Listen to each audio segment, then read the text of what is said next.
Hello and welcome back to another Bible reading. We're back again with good old Mark. We're back again with Mark chapter 3. I'm going to start off with another Sabbath contention. Wow. They just can't leave the Sabbath alone, can they? No, can't. But then neither can Jesus. Yep. And another thing we're going to see here in chapter 3 especially is Jesus' strength and power once again. And we're going to get the blasphemy of the Holy Spirit, but a little different version of that. Yep. Yeah. So let's see how Mark does this. And again, he entered the synagogue, and a man was there with a withered hand. And they watched Jesus to see whether he would heal them on the Sabbath. It's almost like they set it up. Like, let's get this man now. right here. What's he going to do? What's he going to do? Jesus is coming in, man's got a withered hand. You know how he is. You know. And with Mark's version, as you know, every person he's come in contact with, he's healing. Mm-hmm. He's changing lives. And so they might accuse him. And he said to the man with the withered hand, "Come here." You know, it's like, you know, everyone's watching this. This is going down. He said to them, before he heals them, it's almost like he's got his hand on, making a point. Yeah. Is it lawful on the Sabbath to do good or to do harm? And said to the man, "Stretch out your hand." He stretched it out. His hand was restored. The Pharisees went out, and here's there immediately. Immediately held counsel with the Herodians against him. Those Herodians, they normally have to have nothing to do with. Yeah, how to destroy him. So once again, the enemy of my enemy, right? Yeah. So Jesus withdrew with his disciples to the sea. A great crowd followed from Galilee and Judea, and Jerusalem and Idumea. There we go. And from beyond the Jordan and from around Tyre and Sidon. When the great crowd heard all that he was doing, they came to him. And he told his disciples to have a boat ready for him because of the crowd, lest they crush him. He's got an escape plan. And now he's even got a platform. He's got once again, these crowds are so big. Mm-hmm. His fame, that's what Mark is getting at. He is a famed man. This is really unsettling to the Pharisees who needed the people on their side. Well, imagine if someone came to town and all of a sudden everybody's out listening to this guy every day, all day, and he's doing all these wonderful things. It's going to do some stuff. For he had healed many, so that all who had diseases pressed around him to touch him. And whenever the unclean spirits saw him, they fell down before him and cried out, "Here it is, you are the Son of God." Once again, this statement, as Mark has been displaying, is proof that Jesus is God. Mark started off with this, John the Baptist in Mark chapter 1, preparing the way for the Lord, and immediately he introduces Jesus. Jesus is baptized, God comes out of, a voice from heaven says, "You are my beloved Son." So here we are, we have people claiming. It just keeps going. Keeps going. And he strictly, here it goes again, ordered them not to make him known. This secrecy, in a sense. He went out on the mountain, and he called to those whom he desired, and they came to him. Which I want to stop for a second before I read it for you. These crowds are so big. Huge. That he can't even get it. He's got to get a boat so people don't crush him. And he's telling people to stop talking about him. It's going around. Yeah, it is, and he knows that. Yeah. He's not really playing psychological games. There's a point to be made about all of this, and he's going to stick with that point, even though he knows all this other stuff is going to be going on. Well, and that's, as the plight of a preacher sometimes, is how do you get people to talk about Jesus? Jesus is ordering people, in a sense, not to talk about him. Yeah, I know. And they can't help it. No. Which says something right there. And we're begging people. Please. Maybe we got to order people. It's about Jesus. Maybe we need to order people to stop. Shut up. Don't talk about Jesus. Yeah, maybe we'll have the opposite effect. So he goes on the mountain, called to those whom he desired, and they came to him. And he appointed 12, whom he also named apostles, so they might be with him, and they might send him out to preach, and have authority to cast out demons. So his peeps, he's not only has authority, he's able to give authority.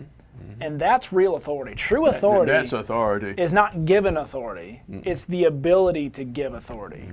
It's kind of like Simon, he was the miracle worker, the sorcerer. The sorcerer, Simon the sorcerer.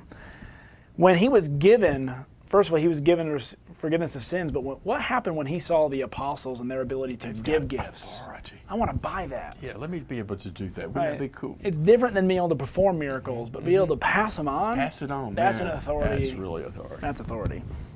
All Now, right, he's so- going to pick people that we say, well, yeah, of course you picked those guys. Anybody would have picked them, right? No. No? Yeah, no. He appointed the 12, Simon, to whom he gave the name Peter, which is a fisherman, James, the son of Zebedee, and John, the brother of James, whom he gave the name what is that? Boanerges? Boundaries, or, yeah, whatever. They were rough guys. They're the sons of thunder. I They're can't, fishermen, for goodness sakes. Yeah. Peter's that way. They're rough guys, but they get turned around. yeah, they do. Andrew and Philip and Bartholomew and Matthew, Thomas, James, the son of Alphaeus, Thaddeus, and Simon the Zealot. That's probably where we get a little song from, the remember all Yeah, this. yeah, it's coming up. You know, and Judas Iscariot, who betrayed him. Then they went home, the crowd gathered together, so they would not even eat. And when his family heard it, they went out to seize him for the saying, he is out of his mind. So his fame, once again, it spreads, but there are certain groups who are trying to understand, what is he doing? Who is he? His own family. His brothers in particular, they're just like, until the resurrection, they think he's a nut. Well, imagine a person you grew up with your whole Oh, I life, know. and all of a sudden he's now once again, there was things that were said about his birth, and that Mary knew, and they must have been talked about. But knowing for 30 hearing years, and knowing seeing are two different things. but for 30 years, he's not performing these kinds of No. miracles. He's not doing these kinds of things. He's a good guy, Yeah? but to consider yourself God, No. He's until his baptism, he's not starting his mission. yeah. All right, now it's your turn. It is? Yep, You sure? I'm For sure. The scribes who came down from Jerusalem were saying, oh man, he is possessed by Beelzebul, and he cast out demons by the ruler of the demons. And he called them to himself, and he began speaking to them in parables. This Jesus is just so good. How can Satan cast out Satan? If a kingdom is divided against itself, the kingdom cannot stand. It's a quote from Abraham Lincoln. No. Abraham Lincoln quoted him. If a house is divided against itself, that house will not be able to stand. If Satan has risen up against himself and is divided, he cannot stand, but he is finished. No one can enter the strong man's house and plunder his property unless he first binds the strong man, and then he will plunder his house. So, let's pause there for a moment. What does he have to say about this idea about he's doing this by the power of Satan? Well, once again, if they can move his authority, its source. They can't deny that he's doing something. They can't deny his authority. They can deny the source of his authority. And if they can get people to understand that, hey, he's actually doing this by an evil source, you know, that Satan has this same power, Which makes so much sense. which as we've already seen, he's telling demons to be quiet, and they're not talking. Yeah. Why would he be casting out demons? Exactly. You know, silencing demons, and they're saying, please have nothing to do with us, O Son of God. Even the demons believe Yes. and shudder, as James would say in James chapter 2. But in another way, that's all they got. That's all they got. And they've got, and once again, here's this strong man idea. You know, And Satan's a strong man. yeah. And if Satan were able to, if these demons, once again, had power over Jesus in any way, Oh, yeah. they would be able to, No, we're him out. staying here, sorry. yeah. But no. Yeah. Truly I say to you, all sins shall be forgiven the sons of man, and whoever blasphemes, whatever blasphemies they utter. But whoever blasphemes against the Holy Spirit never has forgiveness, but is guilty of an eternal sin, because they were saying he has an unclean spirit. Okay. Sin against the Holy Spirit. Yeah, so we talked a little bit about this in Matthew, and Matthew has a little bit of an extended version of does. this that helps us. But here, really, his point is if you take away the source, right? You can see all the miracles, but if you believe it's being done by the power of Satan, you're never going to believe in can't be Jesus, forgiven. because you're never going to believe in Jesus, who has the authority to forgive sins. Exactly. So the very person that can forgive your sins is the very person that you won't accept to do it. Yeah, and you, once again, Jesus, you can blaspheme against, he says, but my source, my power, my authority, he says, you'll never believe in who I am. if you do that. And then here's a neat one coming up here. Yeah. Then his mother and his brothers arrived, and standing outside, they sent word to him and called to him. And family situations back then were very interconnected and very, very strong. A crowd was sitting around him, and they said to him, "Behold, your mother and your brothers are outside looking for you." Answering them, he said, "Who are my mother and my brothers?" Looking about at those who were sitting around him, he said, "Behold, my mother and my brothers. For whoever does the will of God, he is my brother and sister and mother." He's not disrespecting his mother or his family, but he's wanting us to see there's something more important than that. And Mark's version of this, the way where he places this, is different than Matthew. Matthew has it much later. Mm-hmm. And once again, who is this Jesus? What is his source? What is his origin? What is his origin of authority? Mm-hmm. Who is he of? Yes. And if he is of God, then his family is bigger than that of which he was born into. So he always acts consistent to who he says he is, and inconsistent to how everybody else acts. And, because we're going to see at the end of his life, he takes care of his mother. He wants John to take care of his mother. He's he not cares for his mother. disrespectful. No. And what he's saying, once again, and if they do the will of the Father, they are also his family. And if they don't, Yeah.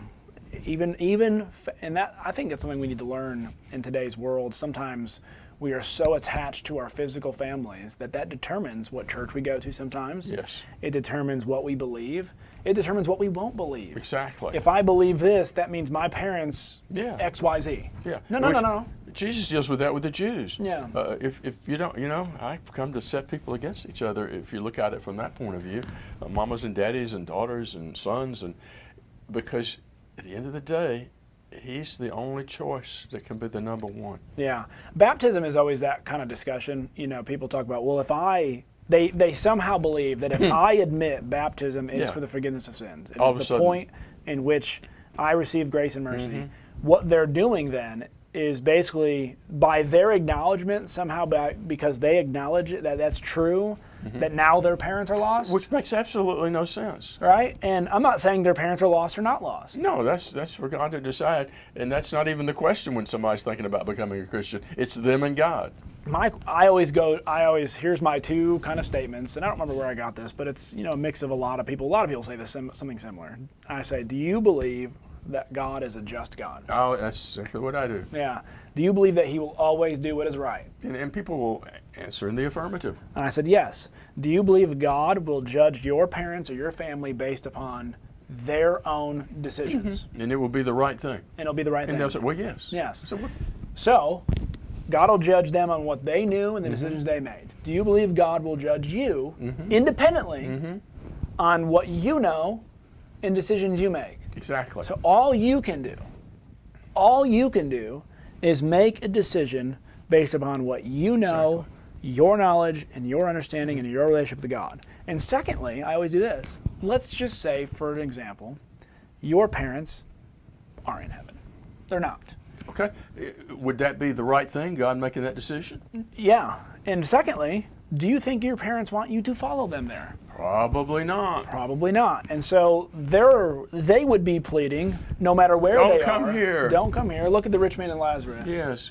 Parable. Tell my brothers. Tell my brothers. They would be begging for you to make the right decision. God is just. He makes the right. And once again, here, Jesus is being just. He's being fair. Who are my family? It's those who do the will of the Father. Why? Because the Father's my Father. It couldn't be any other way. And Mark's title for him has been the Son of God. The Son of God. He is not the son of Mary in this story. The thing that Luke records in chapter 2, didn't you know I needed to be about my Father's business? My Father's business. Yep. All right, so now we are going to start seeing Jesus putting out some things he's going to want his disciples doing. He's going to give us some parables in the next chapter about what the kingdom is like. What's this kingdom life all about? Yeah, what it means to be a true disciple of Jesus. And it's not what the Pharisees think, is it? Never is. Bless their hearts. It never is. All right, well, there's Mark chapter 3, and we hope you have a great day. Yes. We love you, and God bless. Bye-bye.